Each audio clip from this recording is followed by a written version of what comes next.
I'm Kaylee, and today I'm going to count all of my books.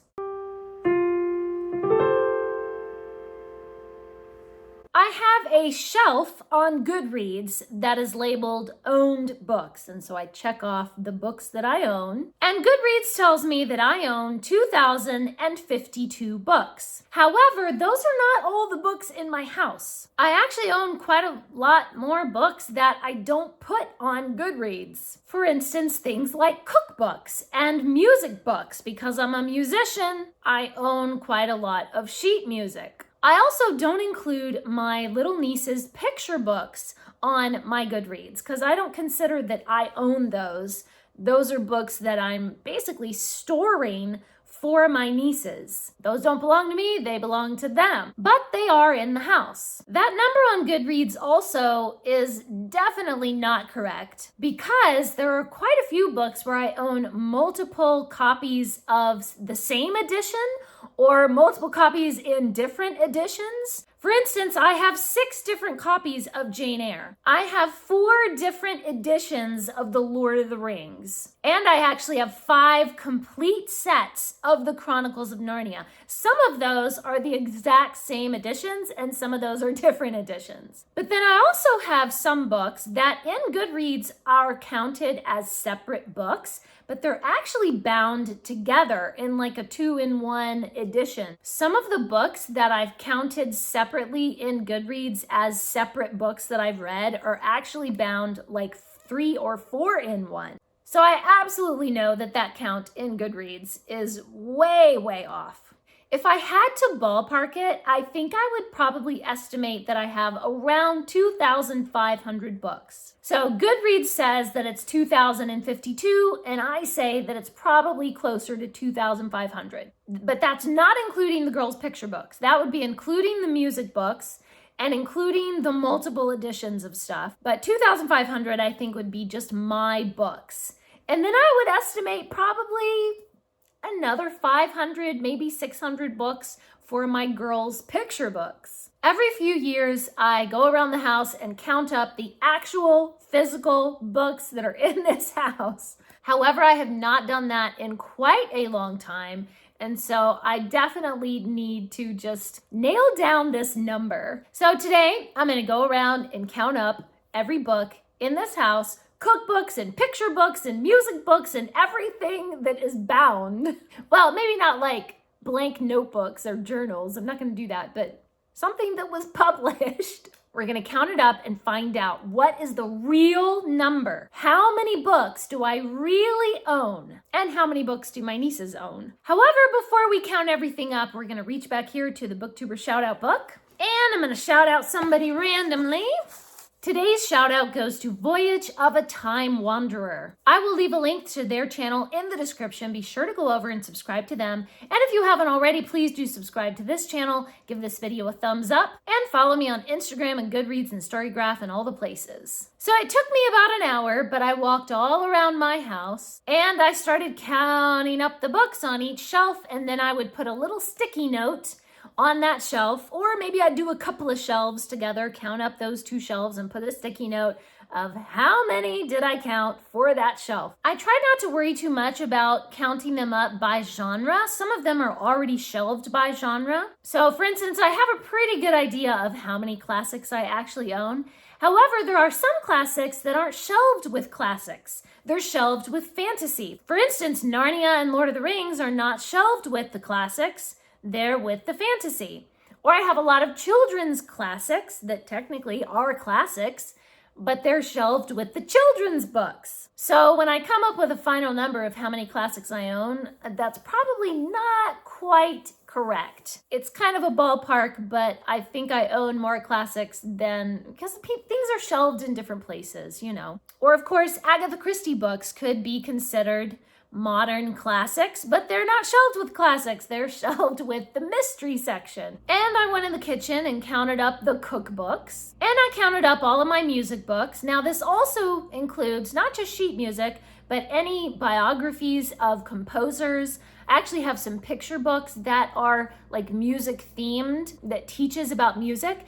And I also counted up all of the music instruction books that I keep on hand for my students. So it ends up being quite a lot of music books. I also have like college textbooks from my music theory classes, from composition classes, from my choral writing and arranging class. So I do have some music textbooks left over from college that are included in that category as well. I also have a bunch of books set aside in a closet that are going to be gifts for my nieces. So these are books that they don't have yet, but that I have set aside that as they grow up, then I will give them to my nieces. I also have a humongous category that I've just called fantasy.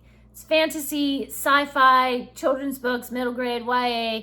It's just kind of all clumped together under the fantasy umbrella. A few of those maybe would not technically be termed fantasy, but it's just one or two here and there, so they're just kind of scattered around. So I decided not to nitpick and try to count things separately. I just said, this whole shelf can just be called fantasy. Then I have a fairly small nonfiction section. I don't tend to keep nonfiction books. I tend to read it, glean what I needed from it, just kind of learn what I needed from it, and then I let it go. There are very few nonfiction books that I decide to keep, knowing that I will want to reference it again in the future. Then I have a whole shelf of review copies that I've received from publishers, which are waiting for me to review.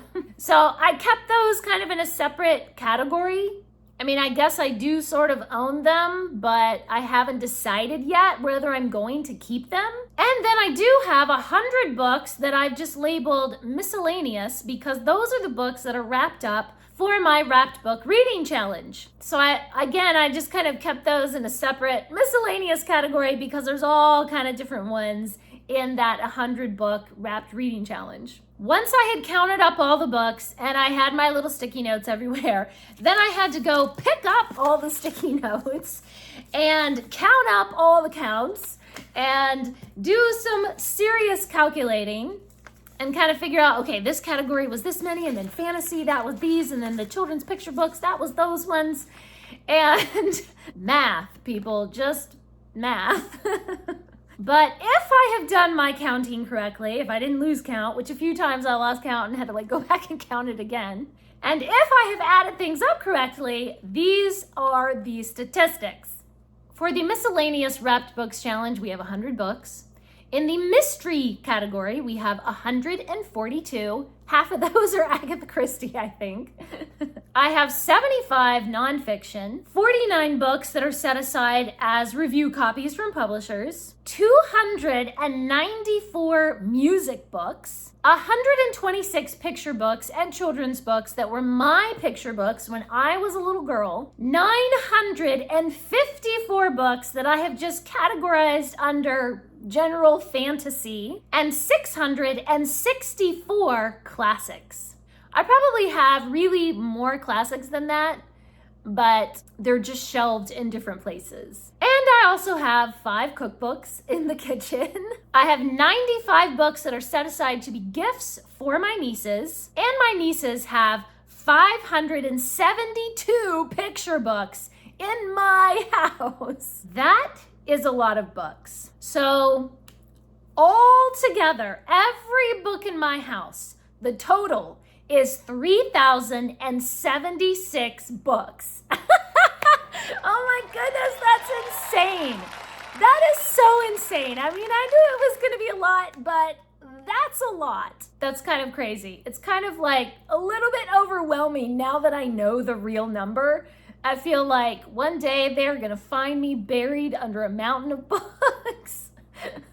However, if we take out of that number the books that I do not consider that are my own, books that I'm just storing for my nieces, 95 books that I have set aside as gifts, and 572 picture books for the girls. If we take out that number, my own books that belong to me is 2,409 books. So there are 3,076 books in this house, but 2,409 actually belong to me. So that's actually pretty close to what I had as a ballpark figure in my mind. I thought, somewhere around 2,500, and that's pretty close. I was off by about 100. But that's all right. And now you're probably wondering, has she even read all of those books? So let's go to GoodReads and let's see which ones of these have I actually read and which ones do I still need to read. When I pull up GoodReads and I compare my to-be-read list and my owned books list,